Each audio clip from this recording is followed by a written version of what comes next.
Ako po si Ray, 29 years old. Sa edad kong to, patuloy pa rin ako sa pag-enjoy bilang isang binata.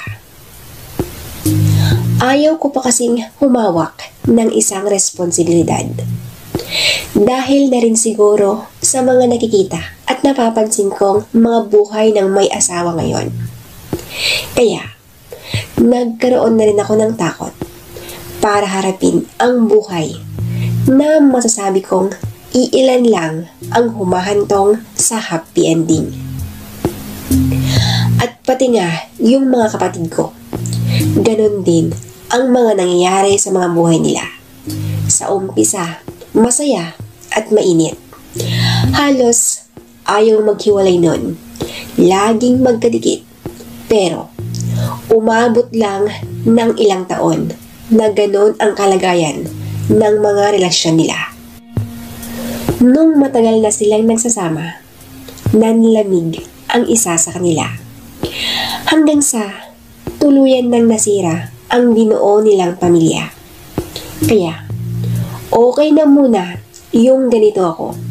Single at walang problema.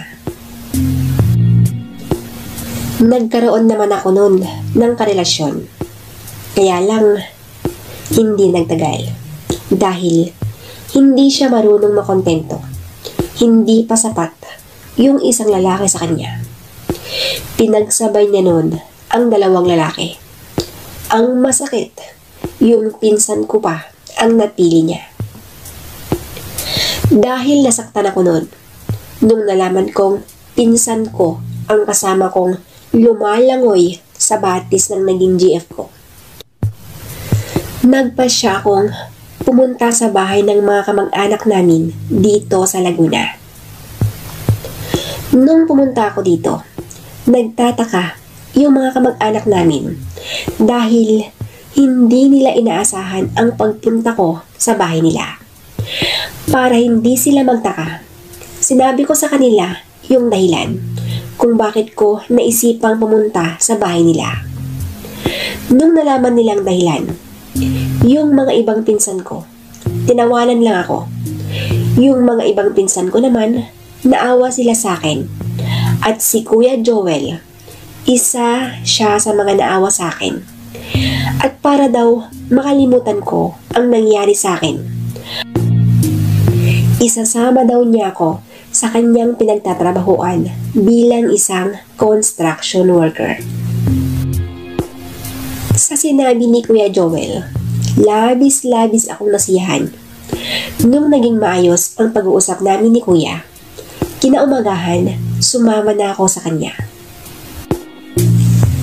Nung nakarating na kami sa pinagtatrabahuan ni Kuya, agad niya akong ipinakilala sa mga kasamahan niya na magiging kasamahan ko na din.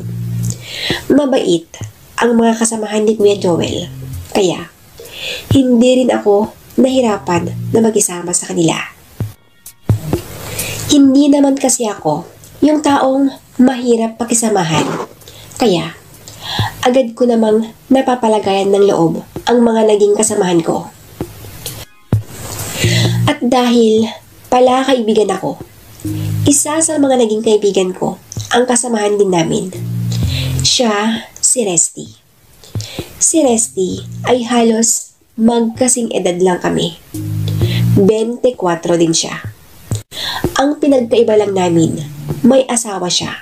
Samantalang ako, kahit GF, wala pa sa akin. Pero, kahit wala akong GF, masaya naman ako. Hindi gaya kay Resty. May asawa nga siya, pero hindi naman masaya. Lagi siyang nagkukwento tungkol sa kanilang mag-asawa. Hindi na daw sila magkasundo. Mula nung umuwi yung asawa niya sa probinsya, kasama niya daw yung mga anak nila. Hindi daw niya alam kung bakit biglang nagbago ang asawa niya. Wala akong masabi nun dahil wala naman akong karanasan. Nakikinig na lang ako para naman kahit papano may handang makinig sa mga problema niya. Hanggang sa isang araw, niyaya niya ako sa boarding house nila. Gusto daw niyang uminom. At gusto din daw niyang sabihin kay Mrs. na isa ako sa kukunin niyang maging ninong ng kanyang anak. Sa sinabi niyang yun, hindi sana ako papayag. Dahil pag umuwi na ako sa amin, wala na din silbi yung pagiging ninong ko sa anak niya. Pero pinilit niya pa rin ako. Kaya yun, pumayag na lang ako para naman wala siyang masabi. Yung unang beses na pagpunta ko sa boarding house ni Resty, nakita ko ang asawa at mga anak niya. Yun ang unang beses, pero napansin ko agad na hindi masaya ang pagsasama nilang mag-asawa. Doon ko napatunayan na totoo pala ang mga sinasabi sa akin ni Resty. Gusto ko sanang tanungin nun yung dahilan kay Resty. Kaya lang, nahihiya naman ako. Basta ang sabi lang niya, mula daw, nung umuwi yung kanyang asawa sa probinsya, nagbago na siya. Yun lang, at wala nang iba. Kaya, gusto kong malaman yung mas malalim na dahilan. Kaya lang, mas minabuti ko na lang ang manahimik. Baka kasi, ano pa yung sabihin niya sa akin? Baka isipin niyang masyado na akong nakikialam sa buhay nilang mag-asawa. Pagkalipas ng 2 buwan, dumating na yung araw na pinakahihintay ko. Yung araw ng binyag. Gaya ng sinabi ni Resty, magdala ako ng ekstrang damit. Dahil dun muna ako matutulog sa boarding nila.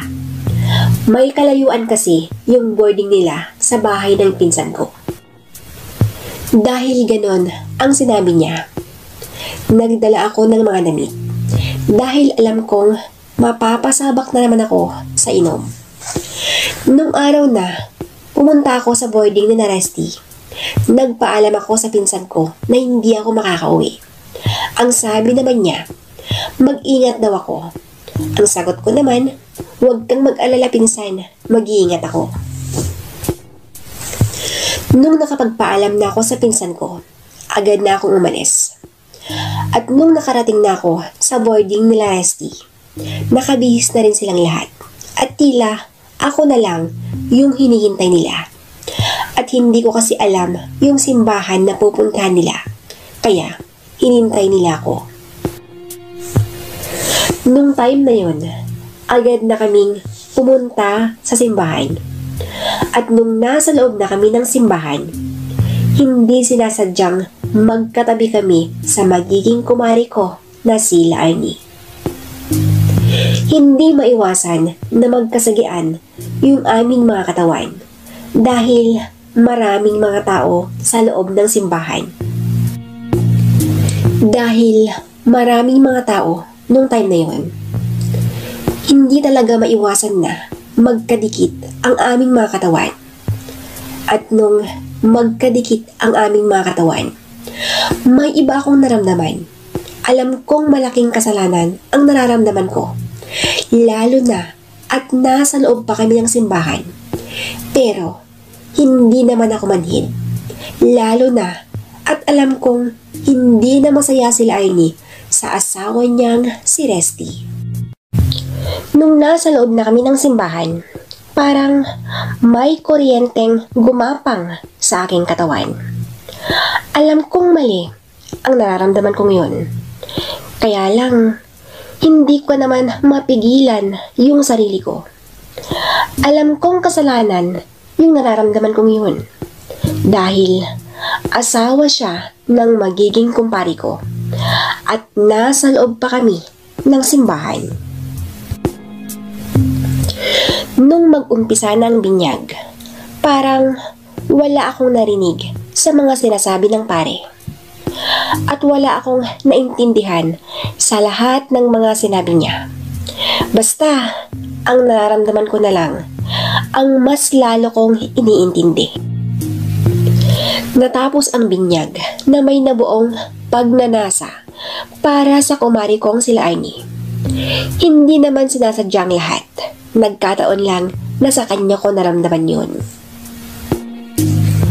Nung natapos ang binyag, agad na kaming pumunta sa boarding ni na paring Resty. At gaya ng nakasanayan, maraming mga pagkain at hindi mawawala yung mga alak. Nung nag-umpisa na kaming uminom, hindi ko inaasahan na maraming mga babae ang magsisidatingan. At dahil binata naman ako, sinubukan kong makipagkilala sa mga babaeng dumalo sa binyag. Marami din yung mga nakilala ko noon. At isa na dito, ang pinsan ng kumari kong si Amanda. Si Amanda ay isang byuda at mas matanda siya sa akin. Byuda siya pero walang anak. Namatay ang asawa niya dahil sa sakit. Nung gabing yon, habang nag-uusap kami ni Amanda, nung nakita ko sina paring Resty at Maring Laarni. Habang pinagmamasdan ko silang dalawa, napansin kong parang nagtatalo sila. Sa umpisa ng kanilang hindi pagkakaintindihan, hindi ko muna pinansin yun. Pero, nung alam kong lumalala na, dun na ako lumapit sa kanila ng pasimple. Habang papalapit ako sa kanila, hindi pa binibitawan ni paring Resty ang mga braso ni Maring Laarni. Pero, nung nakalapit na ako sa kanila, doon na lang niya binitawan ang mahigpit na pagkakahawak ni paring Resty sa mga braso ni Maring Laarni. Nung nakita nila akong papalapit sa kanila, nagkunwari silang hindi nag-aaway at sabay na silang pumunta sa mga nagiinuman na parang walang nangyari. Mula nung nakita kong hindi masaya si Laarni na kumari ko sa piling ng kanyang asawa, unti-unti kong nararamdaman na papalapit na ang loob ko sa kanya. Hanggang sa isang araw, nagkaroon kami ng pagkakataon para makapag-usap ni Maring Laarni. Mag-iisang buwan na kasing hindi umuwi si paring Resty. Dahil walang pera ang mag-iina, pumunta si Maring Laarni sa aming pinagtatrabahuan. At nung araw na pumunta siya, nagkataon naman na wala ang asawa niyang si paring Resty. Nung time na yon, nakita ko ang pagbabago ni Maring Laarni. Nagbago ang hubog ng katawan niya. Pumayat siya at halatang hindi nakakatulog. Dahil sa nakita kong pagbabago niya, naglakas loob akong tanungin kung ano ba ang problema niya. Pero kahit paulit-ulit yung tanong ko sa kanya, wala siyang sinabi sa akin. Hindi niya sinabi kung ano ba yung problema nila ni paring Resty. Laking pasasalamat ko noon dahil wala ang kanyang asawa. Ang sabi kasi noon ni paring Resty, may bibilhin daw lang siya sa bayan. Pero nung araw na yun, hindi siya umuwi. Ako na lang yung nagbigay ng pera kay Maring Laarni dahil naawa ko sa kanilang mag-ina. Awa at may halong pagmamahal yung nararamdaman ko para sa kanya. Nung iabot ko ang pera kay Maring Laarni, nakita kong kumatak ang luha sa kanyang mga mata. Nung nakita ko ang mga luha na yon, hindi ko napigilan yung sarili ko. Hinawakan ko ang kanyang kamay at sinabi ko sa kanya na huwag kang mag-alala. Kung ano yung pagkukulang ni pare, ako na lang yung pumuno. Lalo na kung pera ang kailangan mo, Mare. Huwag ka lang mahiyang magsabi ha. Okay lang naman sa akin eh. Dahil binata pa naman ako. Ang sabi ko sa kanya. Sa mga sinabi ko kay Maring Lainey, hindi ko inaasahan na mararamdaman ko ang init ng kanyang yapos. Oo, nung time na yon, niyakap niya ako ng mahigpit habang patuloy pa rin ang daloy ng luha sa kanyang mga mata. Nung naramdaman ko ang kanyang yapos, hindi ko naman ipinagkait sa kanya. Ginantihan ko ang kanyang yakap at ang sabi ko sa kanya, tahan na Mare, huwag ka nang umiyak. Nandito lang ako, ang sabi ko sa kanya. Habang magkayakap kami ni Mare, naramdaman ko ang init na kakaiba. Ayaw ko pa sanang tanggalin ang yapos na yon. Kaya lang, hindi naman pwedeng magtagal kami ng ganon. Dahil baka mamaya may makakita pa sa aming dalawa. Nung natanggal na ang yapos ni Maring Lainey sa aking katawan, naramdaman ko yung tuwa. Masaya ako ng time na yon. Hindi ko alam kung bakit ganon. Ganon na lang yung nararamdaman ko. May halong kilig, pagmamahal at awa yung nasa puso ko para kay Maring Lainey. Marami pa kaming napag-usapan noon at ilang saglit pa, umalis na sila. At ako naman, naiwan na hindi pa rin makapaniwala na naramdaman ko ang mainit na yapos ng kumari kong si Lainey. Sa dinami-dami, yung mga babaeng aking nakilala, hindi ko alam kung bakit na-inlove ako sa asawa ng kumpari ko. Pero, hindi naman siguro kasalanan yung magmahal. Basta, alam na alam ko naman kung saan ako dapat lumugar. Dahil asawa siya ng kumpari ko. Gusto kong laging nakikita si Lainey. Kaya, isang plano ang nabuo sa isip ko. Yung planong nabuo sa isip ko, hindi ko alam kung ano ang magiging bunga.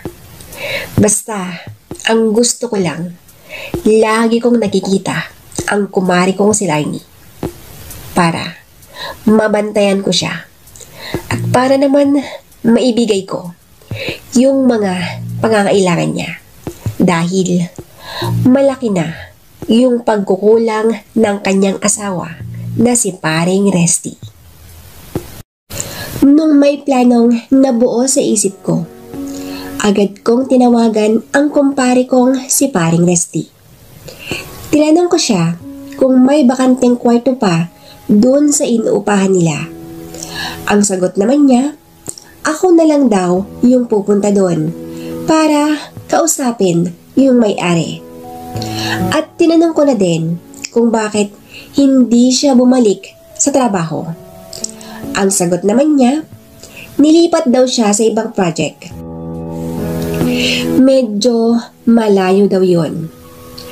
Para hindi magduda ang kumpari ko, sinabi ko sa kanya na pumunta yung kanyang mag-iina sa aming pinagtatrabahuan. Mas maganda na yung ako yung magsabi sa kanya kaysa naman malaman pa niya sa ibang tao.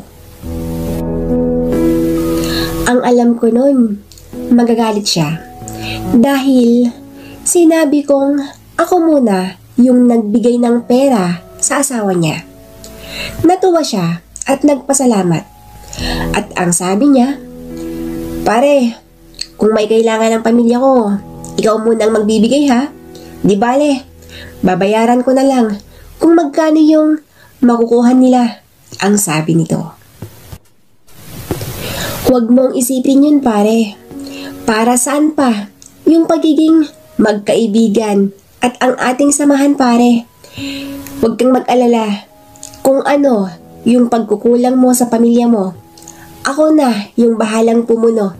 Lalo na kung pera ang pinag-uusapan, pare. Alam mo naman, single pa ako.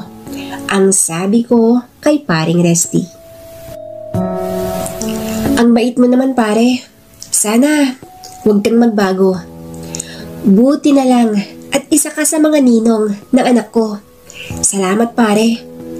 Hayaan mo. Tutulungan kitang kausapin yung may-ari sa aming inuupahang bahay. May bakante pa dun, pare. Punta ka na lang sa linggo. Sakto, wala tayong trabaho nun. Uuwi din kasi ako para naman makita ko ang mga anak ko at mabayaran ko na din yung perang ibinigay mo sa pamilya ko. Ang sabi ni paring Resty.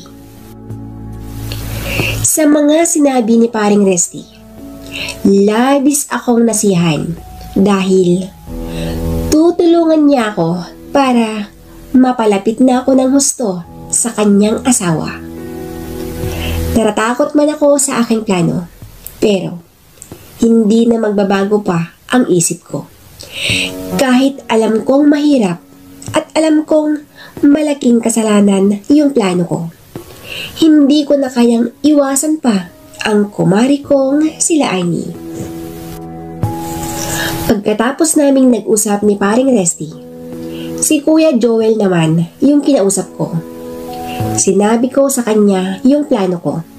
Nung una, hindi siya pumayag dahil sayang daw yung pambayad ko sa kwarto. Ang sagot ko naman nun, gusto ko lang maranasan, kuya, yung buhay ng walang inaasahan. Yan na lang ang sinabi ko kay Kuya Joel. Nung naramdaman niyang hindi na magbabago ang isip ko, ang sabi na lang niya, mag-iingat ako at kung may kailangan ako, huwag daw akong mahiyang magsabi sa kanya. Huwag po kayong mag-alala, kuya. Mag-iingat po ko. Salamat, Kuya Joel. Ang sagot ko naman. Nung naging maayos na ang pag-uusap namin ni Kuya Joel, inayos ko na rin yung aking mga gamit. At habang inaayos ko ang mga yon, mukha ni Maring Laarni ang nasa imahinasyon ko. At habang iniisip ko siya, nag-flashback yung nangyari sa amin. Yung unang beses na naramdaman ko ang init ng kanyang yapos. Marami na rin yung mga babaeng dumaan sa aking mga kamay. Pero ibang-iba yung nararamdaman ko kay Maring Laarni dahil may halong kaba at excitement yung nararamdaman ko para sa kanya. Yung alam kong bawal, pero masaya ako sa aking ginagawa. Gusto kong mahalin yung taong pag-aari ng iba. Gusto ko yung may halong thrill, yung papasukin kong relasyon. Lalo na at alam kong hindi na masaya ang kumari ko sa asawa niya. Nung naayos ko na ang aking mga gamit, si Maring Laarni pa rin yung nasa isip ko. Ang tindi ng tama niya sa akin. Para akong nagayuma dahil kahit pinipilit kong huwag siya yung isipin ko, siya pa rin yung gumugulo sa isip at puso ko. Awa at pagmamahal yung nararamdaman ko para kay Kumari. Hindi ko alam kung ano pa ang hinahanap ni paring Resty. Maganda, mabait, at sexy ang asawa niya. Pero pakiramdam ko, may ibang babae si paring Resty. Dahil kung mahal niya ang asawa niya, sana hindi ganon yung ginagawa niya. Kung ako ang asawa ni Maring Laarni, hindi ko hahayaan na mawala siya sa akin dahil nasa kanya na yung mga katangian na hinahanap ko sa isang babae. Sana ako na lang yung asawa niya. Para naman hindi na sana ganon yung nangyayari sa kanya. Nagbago ang korte ng kanyang katawan.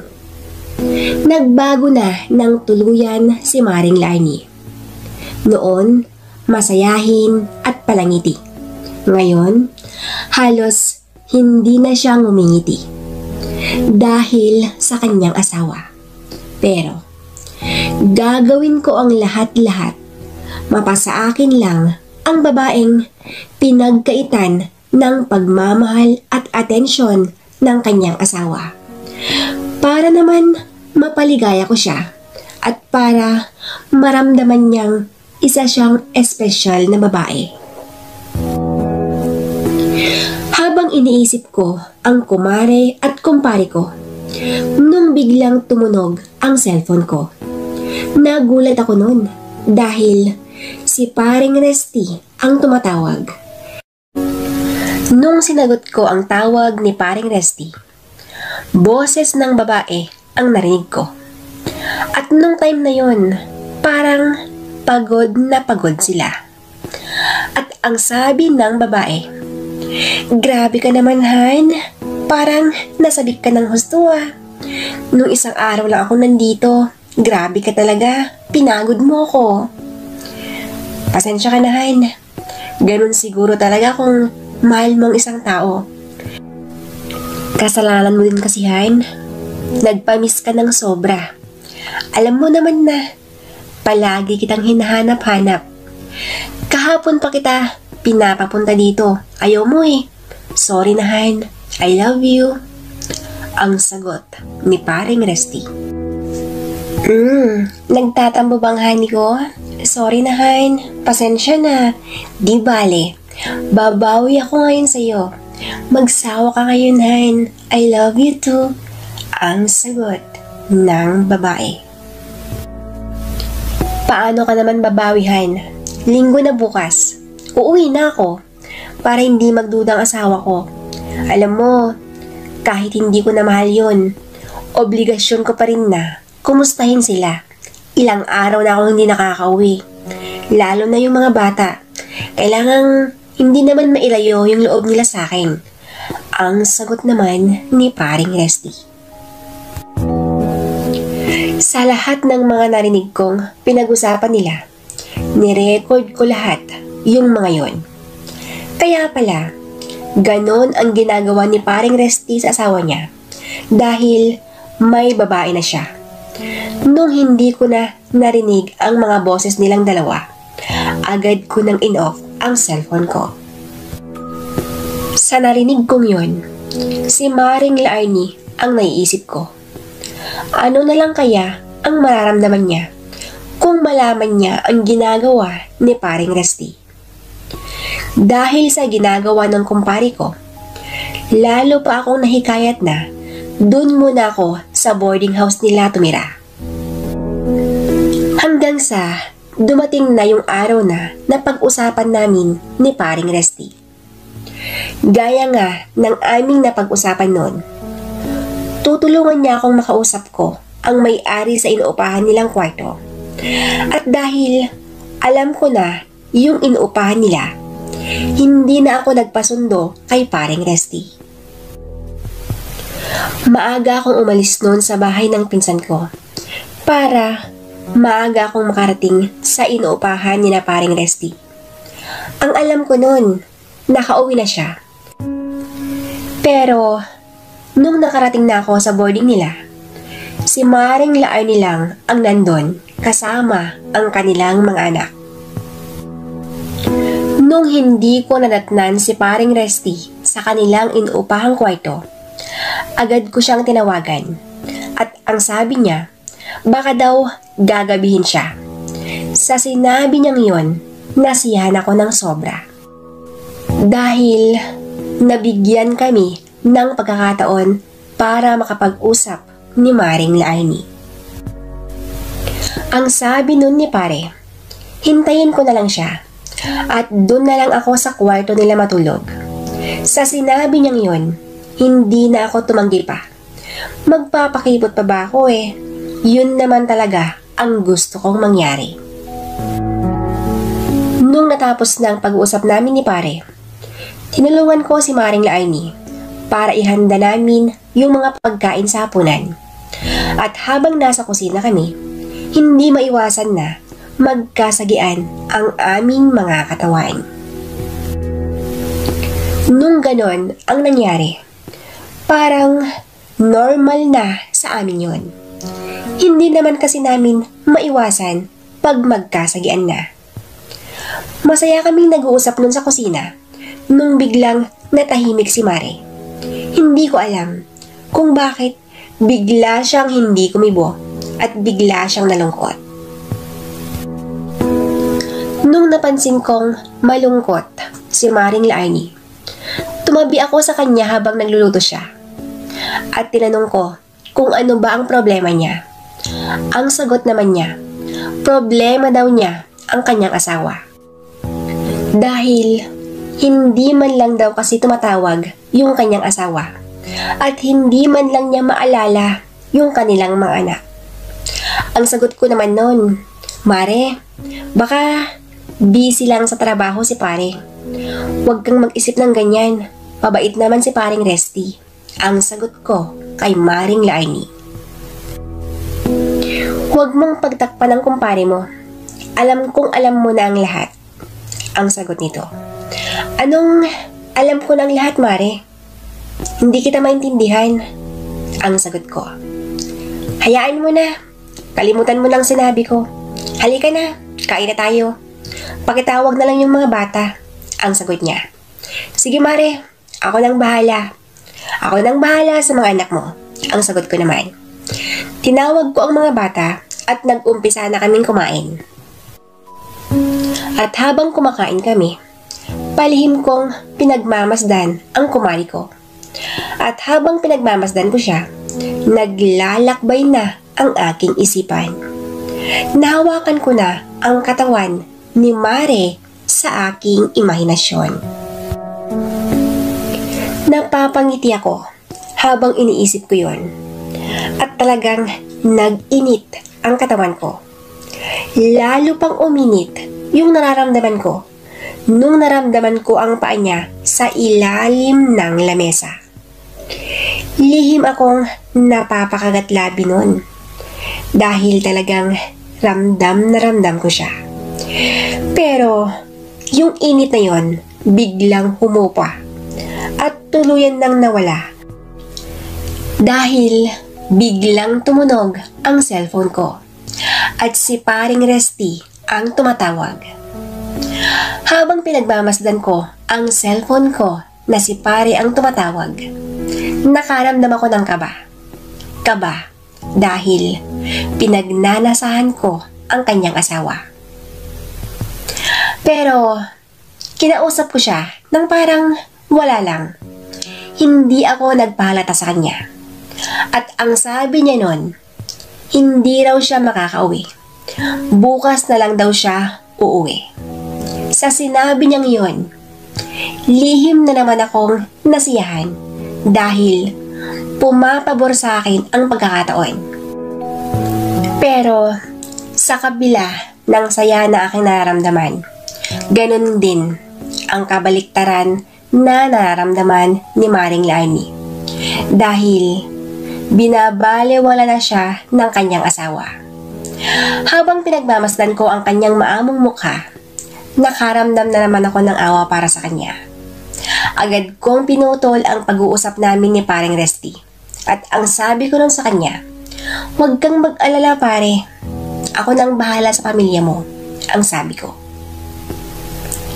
At nung natapos na ang pag-uusap namin ni pare, kinausap ko si Maring Laini kung ano ba talaga yung kanilang mga problema.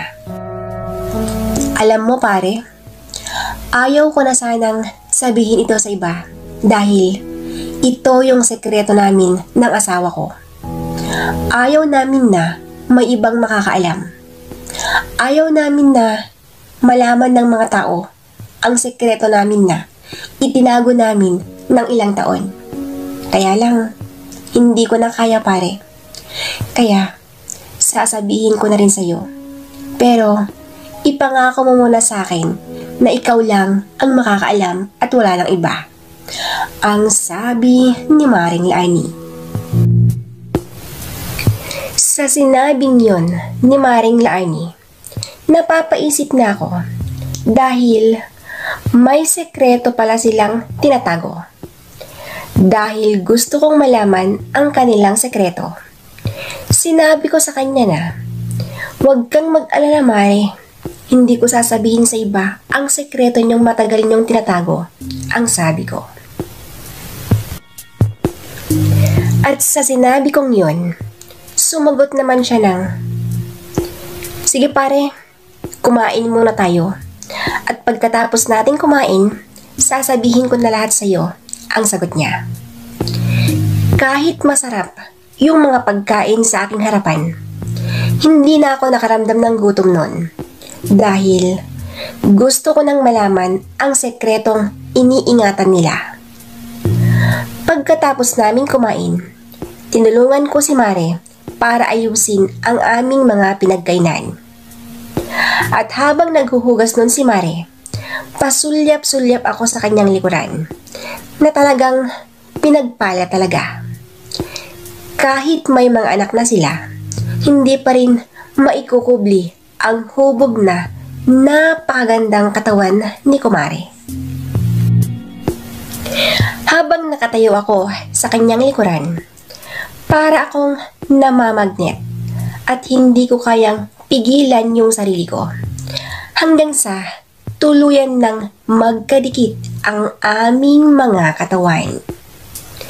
Dahil sa alindog ng kumari ko, hindi ko napigilan ang sarili ko. Nung naramdaman ko ang wet packs niya, napapaatras ako dahil lumalaban nun ang kobra ko. Ayaw ko naman na maramdaman niya yon. Kaya naman, nagkunwari na lang akong hindi ko sinasadyang sagiin ang kanyang likuran. Oops, Mare, pasensya ka na ha. Di ko sinasadya. Ang sabi ko. Sumagot naman siya ng, okay lang yun pare. Huwag mong isipin yun. Ikaw na lang kayang maghugas nito para makapag-usap na tayo mamaya. Papatulogin ko muna yung mga anak ko. At pag napatulog ko na sila, mag-shower na ako. At pagkatapos nun, mag-usap na tayo. Ang sabi ni Maring Lani. Sa sinabi niyang yon, mabilis ko nang hinugasan yung mga plato. At nung natapos ko ng mga yon, pumunta ako sa sala. Kinuha ko ang remote ng TV. Nanood muna ako habang hinihintay ko si Mare. Habang nanonood ako nun, nung nakita kong pupunta na si Mare sa banyo, nung nakita ko siya, hindi na ako mapakali sa aking kinaupuan. Lalo na at maliligo pa siya. Tumayo ako nun at palakad-lakad na ako. Dahil ang tindi ng init na aking nararamdaman. Gusto kong sundan si Mare sa banyo, pero nakaramdam naman ako ng takot at hiya. Pagkalipas ng ilang saglit, namangha ako nung makita ko ang kumari ko. Dahil nakasuot lang siya ng mga damit na kinulang sa tela. Nung papalapit na siya sa akin, nagtataka siya kung bakit hindi ako mapakali. Sa tanong niyang yun, hindi ko alam ang isasagot ko sa kanya. Hindi ko naman pwedeng aminin sa kanya ang tunay na dahilan. Ang sabi ko na lang nun, masakit kasi ang tiyan ko, Mare. Ang sabi naman niya, sana daw sinabi ko kanina para magamit ko daw ang banyo. Ang sagot ko naman, okay na ako, Mare. Sige, Mare, kung nakahanda ka nang sabihin sa akin ang sekreto niyo ni Pare, hihintayin na kita dito, ang sabi ko. Ay, oo nga pala, Pare. Nakalimutan ko na yung tungkol dyan ah. Sige, Pare, Pasensya ka na ha. Marami lang akong iniisip ang sagot nito. Okay lang yun, Mare. Naintindihan ko na yun. Sige, Mare. Hintayin na kita dito. Ang sagot ko. After 20 minutes, bumalik na nga si Mare sa sala. Tumabi siya sa akin at dun niya sinabi ang sekreto nila. Napikot lang pala si Paring Resty dahil yung ate daw ni Maring Laarni ang jowa ni Pare. Kaya lang, nung nag-inuman daw sila, dun nila nagawa ang hindi dapat. Hanggang sa nabuo ang bata. Hindi nila mahal ang isa't isa. Kaya lang, takot silang harapin ang lahat ng kanilang ginawa.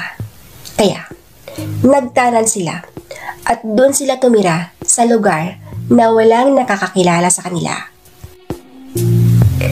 Habang sinasabi ni Mare ang sekreto nila, nag-uunahan ng pumatak ang luha sa kanyang mga mata.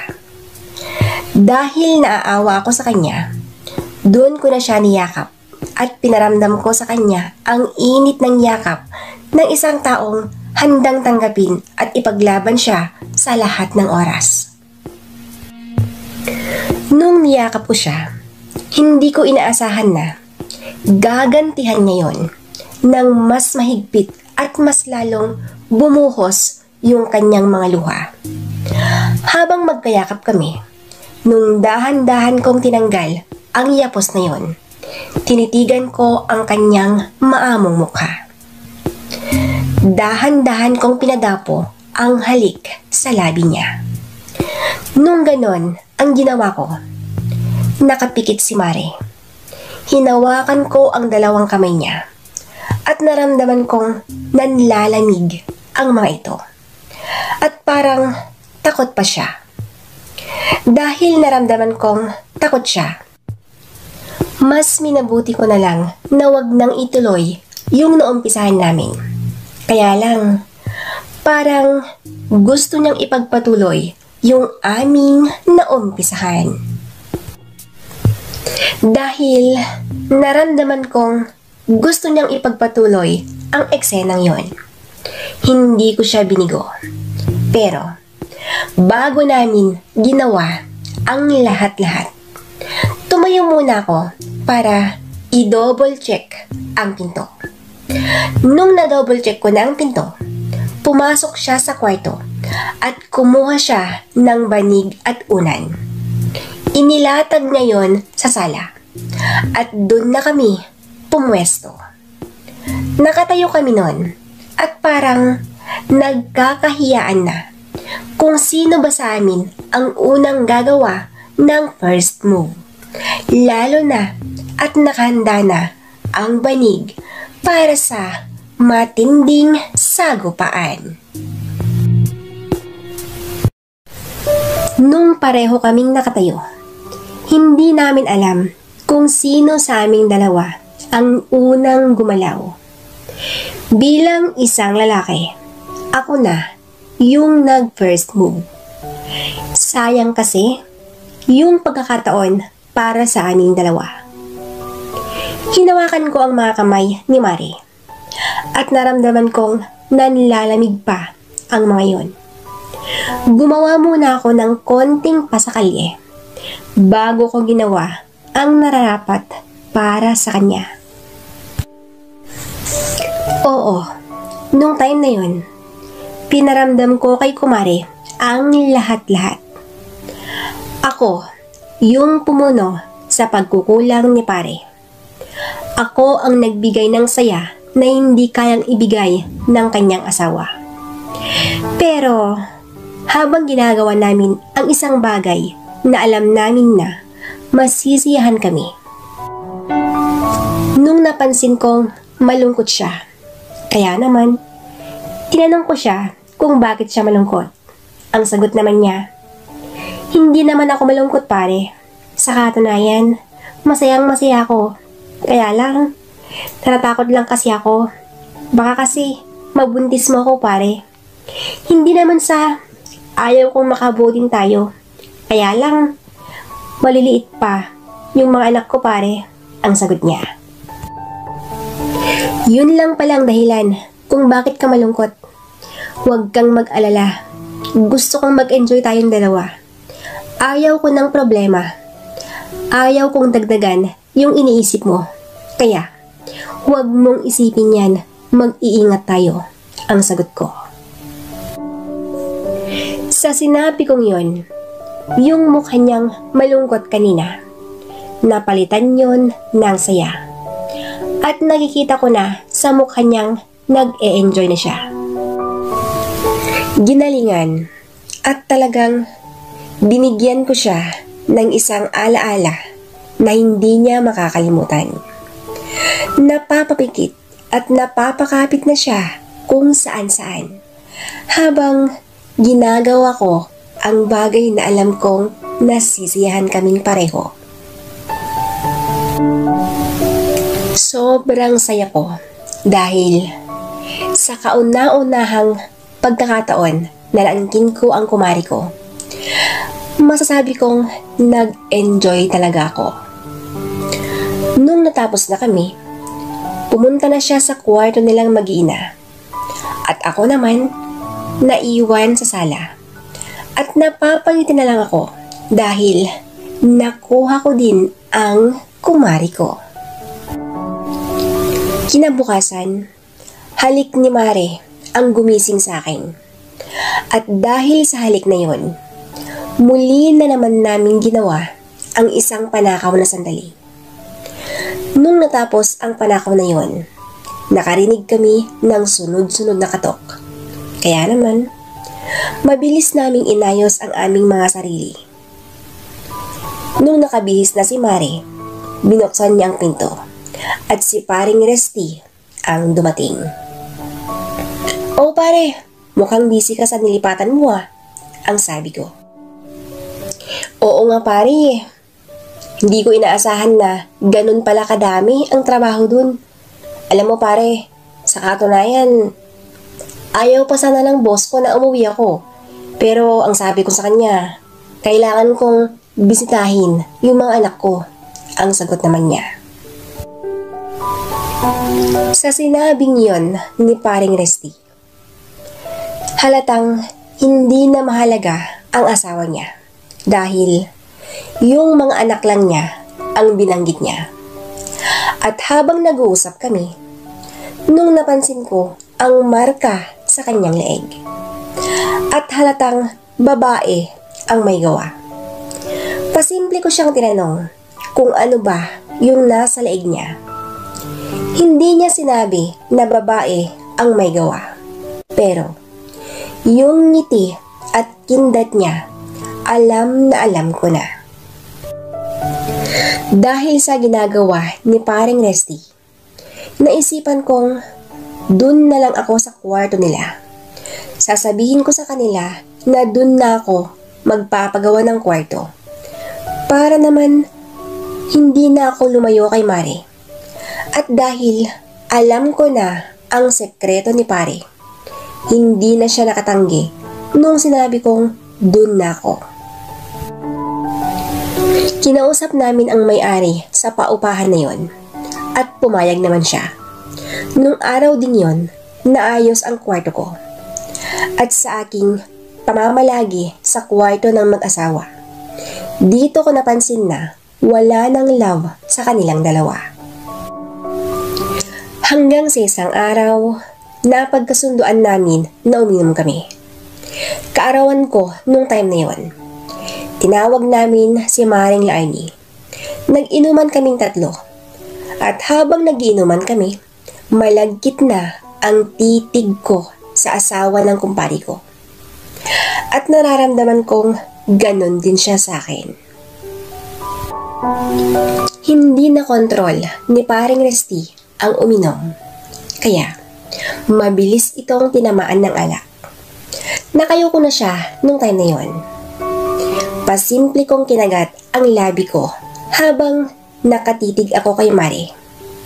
At nung kagatin din niya ang labi niya, alam ko na ang ibig sabihin nun. Nung nararamdaman kong Pareho kami ng iniisip. Tumayo na ako at pumasok na ako sa kwarto. At habang nasa kwarto na ako, nagtataka ako kung bakit nag-aaway yung mag-asawa. Sigawan at murahan yung mga ginagawa nila. Hanggang sa narinig kong aalis na lang si Paring Resty. Nung wala na si Paring Resty, ang alam ko nun, pumasok na si Mare sa kwarto nila. Pero nagkakamali ako dahil dahan-dahan na bumukas ang pintuan sa kwarto ko at naramdaman ko na lang ang kamay ni Mare sa aking katawan. Para naman hindi halatang gustong-gusto ko ang ginagawa niya. Sinabi ko sa kanya na, maling kwarto ang pinasok mo, Mare. Ang sabi ko. Anong mali? Hindi ito mali. Ikaw naman talaga ang gusto kong katabi. Ayaw mo ba? Kung ayaw mo, sige, lalabas na lang ako. Ang sabi niya. Akala ko kasi, Mare, mali eh. Huwag kang lumabas. Dito ka lang. Ang sagot ko. Hindi ko na mapigilan pa yung aking sarili. Nung time na naramdaman ko ang init ng hininga ni Mare. Matinding sagupaan ang nangyari nung gabing yun. Sobrang sinulit namin ang bawat sandaling magkadikit ang aming mga katawan. Mula nung may nangyari sa amin ni Mare, lagi na namin ginagawa. Madali lang para sa amin ang gawin ang lahat dahil maliit pa yung mga anak ni Mare. At si Pare naman wala nang pakialam sa kanyang mag-iina. Ang alam ko nun, kontento na ako sa ganun. Masaya naman ako sa piling ni Mare. Kaya lang, hindi naman siya pwedeng angkinin. Kaya, nagpa siya akong tapusin na ang aking kaibangan. Dahil wala naman pupuntahan yung aming relasyon. Asawa na siya ng kumpari ko.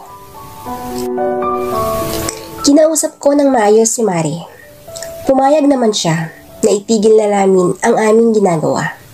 Kaya lang, bago namin tinapos ang lahat, pinagbigyan muna namin ang aming mga sarili sa huling pagkakataon. Nung natapos na ang huling sagupaan, agad ko nang inayos ang mga gamit ko. Umuwi na ako sa bahay ng pinsan ko. Sa ngayon, single pa rin ako. Mag-e-enjoy muna ako sa buhay malaya. Pagsawa na ako sa buhay ng single, saka ko na hahanapin yung babaeng para sa akin. Dito ko na po winawakasan ang istorya ng buhay ko. Lubos na nagpapasalamat, Ray.